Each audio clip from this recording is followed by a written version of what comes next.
How can I start being disciplined? And the first thing is practice every day. Hey guys, how you doing? Welcome back to the Rally Cry podcast. My name is Angel. My name is Tyler. And you guys are here because you want to learn and grow and hear the perspectives of mental health and working on building relationships. And when we have the time, we can talk about how to save some dinero, money. Some moolah. We haven't made that many episodes on that yet, but we have some guests that's going to come on the show that can definitely speak on their perspective a little bit more, since I think we're learning a lot on that, and there's so much to talk about when it comes to wealth. So it's better to have credible resources for that, I think. But just to let you guys know, if there's any video that resonates with you, make sure you leave and make sure that you subscribe to whatever platform that you're on, if it's YouTube or any of your favorite podcast platform, if you're listening to us as you drive, clean, anything like that. And when you subscribe to us, you won't ever miss a second of the things that we talk about. So make sure you also follow us on Instagram at therallycry.podcast. And today is a very awesome topic, and since it's the month of mental health awareness, I think it's important that we talk about self-discipline and how it makes us a better person. With self-discipline, it's like one of those things that we feel that we don't really have a lot. Like, I can say for myself, like, I feel like I need more of it. Like, I'm not doing good enough, right? And it's to say, well, like, you know, it's a practice. It takes a lot of effort. It's a lifestyle. Yeah, it's not an act, right? You can't fake that. You can't fake it till you make it with that. Okay, you could fake it to an extent only because like your words could sound so nice, but if you're not putting any action towards it, there's no discipline behind your actions, then like that's gonna follow up with you. Then like your whole foundation is gonna crumble. Right? It's like a 1-2 step. 1-2 step. Huh. Now let me see you 1-2 step. I love it. Yeah, when yeah, you 1-2 step. Everybody 1-2 step. We about to get it automatic, supersonic. Oh, not it. And that's actually just true. So I'm glad that we have some music to relieve us. Yeah, I'm gonna need some tea for that next time, so my soul could be a little bit better. What kind of tea? Jasmine tea? Chai. Chai. Or green with some honey. Green? And honey definitely makes it better, but I don't like green tea that much. Oh, really? Wow. It's all right. Yeah. But, since there is steps of discipline, I think it's definitely good to understand the definition of what self-discipline is. And so it's like another way of calling it willpower or self-control in psychological terms, or it could be fancy, and you could say effort regulation of the self by the self. Can I hear that one more time, please? So a good way of self-discipline is saying effort regulation of the self by the self. That just sounds cool, right? Nah, it sounds nice. I like the of the self by the self. It kind of sounds poetic, like you're Confucius, that Asian dude that made all those I don't know sayings. You don't know Confucius? Maybe not the top of my head right now. Okay, cool. All right, whatever. Just know. All right, whatever. You know what? He's on the back of every tea label that you drink. Okay, so I'm just saying. All right. Yeah, maybe my mind isn't directed to that right now, but I think that's something that you can definitely put on a shirt though. Yeah, like effort regulation of the self. By the self. It's like you're saying you're your only enemy. You're against yourself in a sense. So it's just like if you're able to, it's me versus me. Yeah, you can say that. Or if anything, like G-Eazy, me, myself, and I. It's just me, myself, and I. So I'll ride out till I die. Cause I got me for life. Got me for life. Yeah, okay, so we got the solos. I know, right? All right, it's sunny out. It's warm outside. The birds is chirping. And damn right, the bees is all over the trash can. So yeah, bees over the trash can. I mean, it's hot. Yeah. Bees is just gonna be swarming around the heat. Okay. Yeah. Well, also let's talk about how self-discipline can also be, in other terms, is defined as the ability to suppress preponent responses in the service of a higher goal, and that such a choice is not automatic, but rather requires conscientious effort. And I'm glad that Angel mentions that, because just right now, twice, we did not have the discipline to get straightforward to talking, and we had the moments where it was fun and it was a little bit joyful to be singing, and then align with what we're talking about, because we're talking about me, myself, and I. And yeah, now we're thinking of a song, but did we really have to sing? No. But did we get to? Yes. You could say that. Yeah. I wanted to sing though. So did you? It was like, is it the mic? It wasn't an automatic thought. I mean, maybe a little bit, but I definitely made conscious effort to say that I wanted to sing. I like my vocals. I know I can. Hello. Yep, it is the mic for sure, ladies. It is the mic. It might. I don't know, but I think that when it comes to like having self-discipline, is like it's okay to give yourself some room for like just to relax, right? Because discipline is a lot of hard work. You have to do the things that you don't want to do and all those things. So it's just like we don't want to like bombard ourselves with all these things that we had to get done, because then we can lead into a whole nother thing. And if you guys keep listening or watching us, you definitely are going to be able to get to that point where I'm talking about of how you can actually lead into something that affects your mind. So that's a big thing. It starts with the mind and it ends with the body, because your body language after that just shows that like you're defeated. Pretty much. So actually, the American Psychological Association, they have like some bullet points of what are some indicators that considers someone to be self-disciplined, right? So there's 3 of them here that I'm going to mention, and then I'm just going to break it down a little bit by giving some examples that I created. So the ability to quash an impulsive response that undoes our commitment. So it's like you want to go to a party, and rather than getting your homework done, you go to that party. Ooh, that happens a lot. Yeah, I've done that. My freshman semester. Oh man, how many times where I dished homework, or I basically did not go to. I knew I wasn't gonna go to class the next day. Yeah, and it's almost like yesterday for me. Like I wanted to like clean my car, get it washed because it's been a while since I washed it, and my instructor.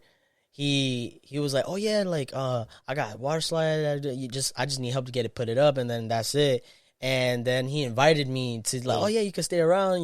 We're just chilling, and we're gonna have some food and stuff like that. And I was just like, yeah, that sounds like really temptation. Good. Temptation got you. Yeah, absolutely. See, that's the thing though. What happens with having self-discipline, other things knock on your door, like what Tyler said. Temptation, like I was tempted out, and it knocked on the door, and I opened it, let it in, offered it water, and I sat it down and talked to it. And I bet you had like that sudden adrenaline rush, like you said water slide. Water slide is good outside. Is hot outside. Yeah, I ain't gotta work. Yeah, like what? Yeah, and I'm being invited. Yeah, like I no money involved either. Yeah. Hey, bro, I got socially influenced. And by the way, there's nothing wrong with influence. The whole point of understanding social influence is knowing that you're being influenced and telling yourself, do I want to be influenced by this? Yeah, as long as you're still aligned with your identity and like why you're letting yourself be influenced, then that's okay. Because at the end of the day, there's going to be interests that other people may put us onto, which is the purpose of advertising something that may seem more favorable than something else. But also, if we are just doing it because, this person told us to, and we are not really aligned, like, I could have really done something else. I could have done something better, or like I didn't really care to. And I was like, now you're letting somebody else control you. Yeah, and I think, okay, so you guys might be like, okay, well, are you guys getting out of topic? And no, we're not getting out of topic, because I want everyone to understand that when it comes to self-discipline, there's other things around it that makes it hard to have discipline, or things that complement of being a disciplined person. And also to say that you shouldn't have to be so disciplined where you just don't have fun for yourself, right? And we'll get into the reason why. Knock on wood. You got me a soda. What, you jinxed me? We both said right at the same time. Man, you knocked on the wood. I'm like, wait, what? Like, so what happened? Hey, man, I had to call it. I had a mini can, so you didn't say how many ounces. So I'll give you a small one. That's cool. All right, cool. So the second one is the capacity to delay gratification, holding out against short-term temptations, as we were talking about. Look at that. So we can meet longer-term goals. So a perfect example, right, is like buying fast food rather than waiting to go home and cook. Like how many times we try to... Easy. That's the point of fast food. Yeah. Like just the word fast food just be like, oh, wait, how does that not sound like a good idea? Fast food, I could get it real quick. Just invest my little bit of money. It was cheap, not cheap as much anymore, but invest my money real quick and boom, I get my food, and now I can just go back to work and keep doing what I'm doing. Or like I'm learning to do now, which has been saving me a pretty penny. I've been making the time. I've been investing the time into making my own lunches before work because I would always end up buying food at Hot Table, or I always end up buying food because I'm at work for 8, maybe even 16 hours on certain days, and it's like, yo, I'm hungry, but if I had made food for myself, I wouldn't be spending $20 or I wouldn't be spending 15. Exactly. So when you're able to hold against those temptations, you're able to set yourself up for those higher goals because you're disciplined enough of like, yo, I don't want to do this. I want to make sure that I have the patience and the discipline because with patience, it requires discipline. You need patience for discipline. Oh, yeah. But along with having patience, you need action. And that action is that discipline. If it's what, like you said, making a sandwich for lunch rather than waiting on not having one when you're at work and then you buy something because you're going to be hungry. You're going to more likely be tempted to wanting to buy food because you're being influenced by how your body feels. Your body and your mind are both connected, so they're gonna do what they got to do to, I don't know, survive in a sense, and not only that, be in discomfort. We don't want to be in discomfort. So, and that kind of goes into the next point that you're gonna make now. Yeah. So the ability, which is the ability to use cool rather than hot emotional system of behavior, and so what that means is like. Discipline is calm and collective. Rather than like being explosive, you're more in the thought of what decisions that you're making, right? So you're being more proactive rather than reactive. Because when you're not disciplined, you're more reactive to what comes your way, and you're more reacting to how something's making you feel, and you say certain things, right? You're more emotionally filled than logic at that point. Like exactly. When it comes to reaction, like the first thing that comes to mind is like whatever, that's instinct, and a lot of times we can't always trust our instincts. Exactly. And like discipline is in like everything that we do. Like going to sleep is a discipline. Making food is a discipline. Not trying to go to an event because we got to get certain things done, like our priorities, like getting our house clean or whatever. Look, I canceled going to discipline. I canceled going to New York today to visit family, being like, we're about to finish school. I got to get this work done, and like I'm gonna need the time to focus. And it's like, you know, like I had to make a good decision, even though family's there, and I did say I want to see them. It's like, no, I got to get this work done. It'll be way better when they could come see me graduation. Right. So those were like 3 pointers that they give out. What is self-discipline? And so when we're trying to be disciplined, we try to ask ourselves, okay, how can I start being disciplined? And the first thing is practice every day. Like, it goes in everything that you practice do. Like, every day. If you want to wake up earlier, practice on waking up earlier. And you might not be able to do it off the bat, like at 6 o'clock. So if you always wake up at 10, let's say, all right, do it for 9:30. And then from 9:30, do it at 9. And then from 9, do it from 8:30. You have to set yourself up for it. You got to do progress. And like a lot of times when we're planning for things, we worry about the end goal of the scheme, which is so easy. Like at the end of this, I want to be able to do this. Okay, well, what are you going to do to get there? And like how, like you have to do it step by step. So if you got A, B, C, D, you got to think about A1, A2, A3, A4, then B, B1, B2, B3, B4. Like you have to break it down a little step by step. Exactly. And so it's something that we also talked about before is the spot it, stop it, and swap it, which is trademark by Jay Shetty. I'll say trademark. I don't know, but I definitely learned it from Jay Shetty. Shout out to Jay Shetty. Copyrighted, indicted, yes, laminated, like plaqued, everything. Yeah. Shout out to Jay Shetty. If you guys don't know who he is, you guys should definitely search him up of who that guy is. And then you ask yourself a question like, does it fulfill your desires? Like after you do what you want to do, right? You made yourself a commitment already, but after you gave yourself this commitment, this promise, yes, and you're being influenced to do something that is opposite from that. Is it actually going to fulfill you? Like rather than going to a party and going out and drinking, let's say, rather than I could just stay home, save money, and like do other things that actually fulfill me, rather than getting messed up and coming back home and not feeling good potentially because I drunk too much. Let's say, You know, there's everybody have a way that they drink, but, you know, that could say that's a majority of how things happen when people go out and drink. Like, they overdrink, and then they might not feel good the next day. Like, that's not even fulfilling, but I could have still home, get certain things done, probably be productive. Right. It is not to say that I can't go out and have fun. Like, Right, no, go have fun, trust me. But I'm just saying, like, if you gave yourself a promise, isn't it more important to commit to that promise that you gave yourself rather than lying to yourself and doing something otherwise? It's almost like lying to your friends. When you lie to your friends, it's like, oh, that doesn't feel good to you, right? Or if someone gives you a promise, you hope they keep that promise, right? So it's the same with you. You telling yourself that you're keeping this promise. So just keep that promise to yourself. You'll feel way better than doing whatever else that might be for a temporary, like, relief or sensation. Yeah, 100%. I definitely agree, because a lot of times, you know, we can get caught up in wanting to make these promises and, let's say, to our responsibilities, and we try to make this pattern when we can, but then it's so easy to get caught up in, like, wanting to hang out with friends, and then when plans come up, and then because of how spontaneous it is, we're like, you know, okay, it wouldn't hurt to reward myself a little bit. So we also get mixed up with how we justify some of the things that we shouldn't be doing. We try to relieve ourselves so that way we're not too caught up on beating ourselves up later when we're like, man, I shouldn't have done that, because now, like, I got to break night, I got to do this, and it's like I could have done it earlier, but like I really had a good time. And I can't look back now, but it's like you could technically look back. It's important to look back, because reflect, and you don't do that next time. So then you don't feel like you have to rush, catch up. Like, we should never be catching up. We should be on time, organized, attending to everything that we can do, because then we get to do everything that we want whenever we want when we're organized. Absolutely. And, you know, adding to what you were saying, like, you know, rewarding yourself is, you know, important to a degree, and be able to reflect, okay, like, you know, can I do this because I have other things I got to get done and stuff like that. We want to be mindful, like, the reason why we say that, okay, it's important to have fun and, you know, get out of the work zone, right? Because you can end up depleting yourself.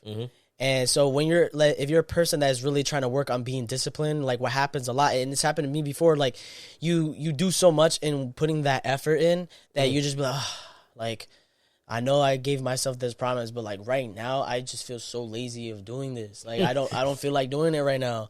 And it's because you worked so hard on doing it, you didn't give yourself, like, these gaps of like, just taking a break. Like, rather than doing it consistently every single day to whatever it is, if it's like getting homework done, if it's working out, going to the gym, if it's trying to wake up every day in the morning, if it's whatever you do for work, anything like that, like, you have to give yourself a break. Like, okay, if you work 9 to 5, oh, I can't do nothing about a 9 to 5. I work 9 to 5. I can't give myself a break. But the whole point is that what you do after work is what you do to give yourself a break. Like, yes, you have to work. Okay, you don't have to say that you have to not go to work and call out, but you can definitely give yourself the break after you work, not go work and work. Like, obviously know your limitations.